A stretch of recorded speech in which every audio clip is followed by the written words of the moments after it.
World cup T20 world cup খেলতে পাঠাবো না, কারণ আমরা নিরাপত্তা সংকটে আছি। আমরা চাচ্ছি ইন্ডিয়া আমরা যাব না, তারপরে ভেন্যু যদি আইসিসি ঠিক করে যে বাংলাদেশে খেলা হবে বা শ্রীলঙ্কায় খেলা হবে, সেটা অন্য ব্যাপার। আমি মনে করি মুস্তাফিজকে আইপিএল ডেকে নিয়ে যে অপমানটা করেছে, এটা আমাদের জাতির অপমান করা হয়েছে।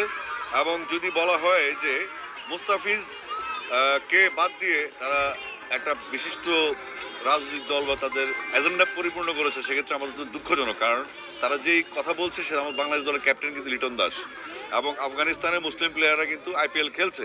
তো সুতরাং বোঝা যাচ্ছে জিনিসটা আসলে ধর্মীয় কোনো ইস্যু না, এটা হচ্ছে টোটালি বাংলাদেশকে যেভাবে চলে আসছে গত কয়েক বছর ধরে প্র্যাকটিসটা, সেই প্র্যাকটিসটা একটা অন্তর্ভুক্ত একটা ঘটনা।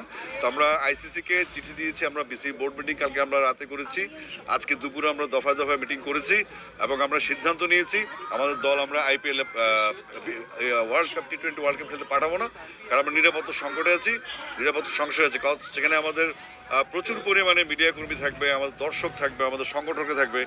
হিরন আরো মিনারেল ওয়াটার মাত্র 50 পয়সায় প্রতি লিটার। তো তাদের নিরাপত্তা একটা ইস্যু, এবং বাংলাদেশ থেকে বহু সন্ত্রাসী এখন ইন্ডিয়াতে পালিয়ে আছে। তো সেটা আমাদের জন্য নিরাপত্তার জন্য হুমকির কারণ। সাপোর্টার্স কখন কীভাবে হয়ে যায় আমরা জানি না। তো আমরা চাইবো বাংলাদেশের ক্রিকেটারদের সুরক্ষা নিরাপত্তা আমাদের প্রথম কাজ, এবং আমাদের ক্রিকেট নিরাপদ রাখার জন্য যা যা প্রয়োজনীয় পদক্ষেপ নেওয়া দরকার আমরা সেটাই নিব ইনশাল্লাহ। এবং আমরা আশা করছি না, আমরা কোনো ভেন্যুর কথা বলছি না, আমরা চাচ্ছি ইন্ডিয়া আমরা যাব না, তারপরে ভেন্যু যদি আইসিসি ঠিক করে যে বাংলাদেশে খেলা হবে বা শ্রীলঙ্কায় খেলা হবে, সেটা অন্য ব্যাপার। কিন্তু ভারত না যাওয়ার সিদ্ধান্ত আমরা নিয়েছি, কারণ আমরা নিরাপত্তা বোধ করছি না।